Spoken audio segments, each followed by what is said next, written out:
Have you ever thought about how much of Florida's identity is tied to sports? I mean, think about it. When you hear Florida, you probably think beaches or maybe gators and not just the reptiles, right? But college football, that's part of the soul of this state. So when you talk about college football in Florida, you can't avoid talking about Coach Bobby Bowden and the empire he built up in Tallahassee.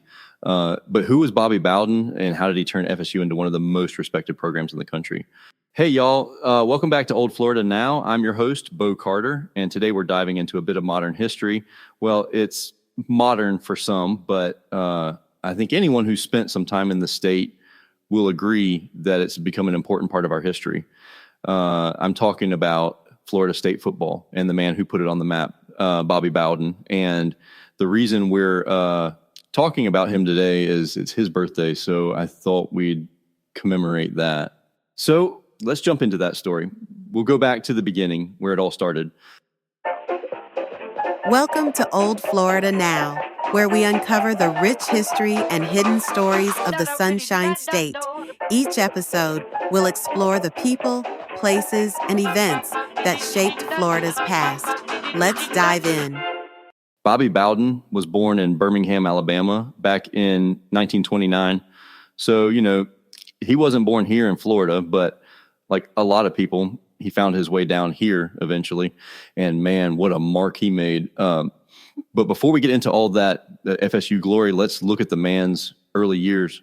Now, Bobby wasn't always destined for football greatness. Like, get this, as a kid, he actually had rheumatic fever. Back then, it was a big deal, kept him in bed for over a year. It's kind of wild to think about, right? The guy who'd go on to be known for his grit and perseverance started out battling illness at such a young age. He overcame it, though, and once he was healthy, it was football all the way. He started off at the University of Alabama as a freshman quarterback, but, things didn't quite work out there, so he transferred to Howard College, now Samford University, where he really found his groove. Now, if you listen to folks who knew him back then, they'd tell you Bobby was just a natural leader. He played quarterback, but he also learned the intricacies of the game, watching, studying, all of it. By the mid-50s, after a couple of assistant coaching gigs and even a stint as head coach at South Georgia College, Bobby's reputation was growing. He was already making waves as a guy who understood the game, but more than that, he understood people, and that would become one of the defining things about him later on. But Florida State, that was still years away. All right, so fast forward to 1976. FSU is in bad shape. I mean, y'all, this football team had won just 4 games over 3 years. 4 games. It was bad times for the Seminoles. They needed a savior, and guess what? They got one in Bobby Bowden, but he wasn't some hotshot coach with an ego coming in to make a quick fix. No, Bowden's arrival was a slow burn. Now, here's a funny tidbit. He actually didn't want to come to Florida State at first. I mean, Tallahassee was a tough sell back then. FSU wasn't exactly the powerhouse it is today. He was at West Virginia doing just fine, but Florida State, they were persistent. He eventually took the job because he figured, hey, if it didn't work out, he could probably go back to Alabama, where he grew up and coached there. His first season was rough, but he was already turning heads. The guy was scrappy. He had FSU winning games, taking on tougher schedules. But more importantly, he was building a foundation. This wasn't about winning immediately. It was about creating something that could last. It's like when you plant a tree, it takes time for the roots to grow deep, right? And grow they did. By the late 80s, Florida State was a national contender. And one thing that really set Bowden apart, this is where the guy's genius came into play. He was willing to take on anyone. He knew that to make FSU legit, they had to play the big boys.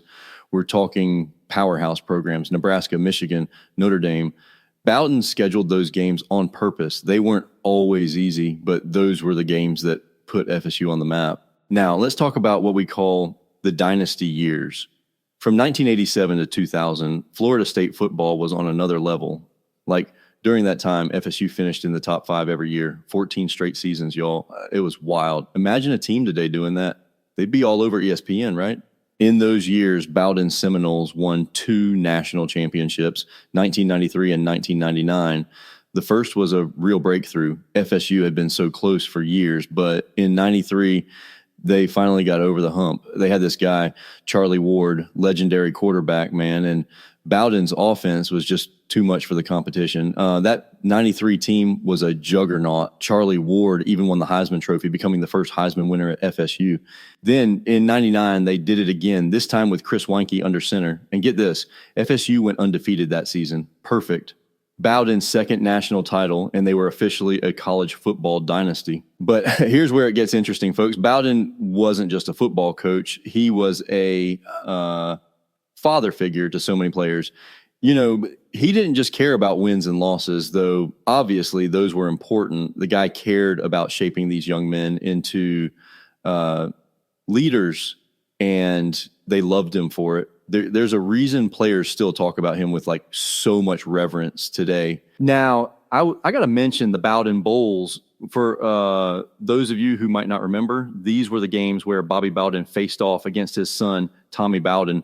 Tommy was the head coach at Clemson, and from 1999 to 2007, FSU and Clemson played each other every year. It was kind of wild to watch. You know, you've got father and son going head to head, and Bobby's record against his son was, well, pretty good. He won most of those matchups, but you could tell that there was a lot of respect and love between them. It wasn't just about football. It was about family.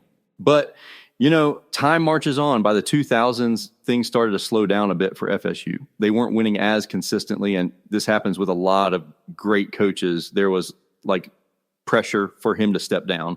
The fans and the administration were looking for the next big thing, and they eventually brought in Jimbo Fisher as Bowden's successor in waiting.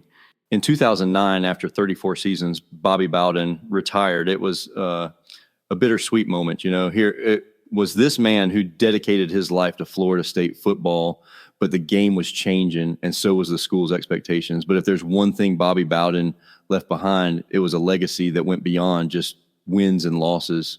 He left behind a program built on character and toughness.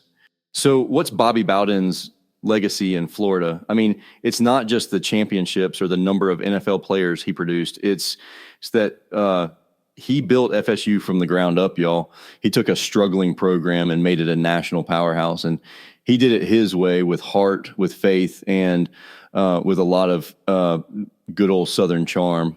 He's in the College Football Hall of Fame. He won over 370 games, though the NCAA vacated a few due to some academic scandal. But even so, his impact can't be erased. The state of Florida is full of football legends, but Bobby Bowden, he's at the top of the mountain. I know some of you might want to dig a little deeper into Bobby Bowden's life and his time at Florida State. There's a ton of material out there, whether you're into documentaries, books, or just want to explore some more online. Let me give you a few places to start.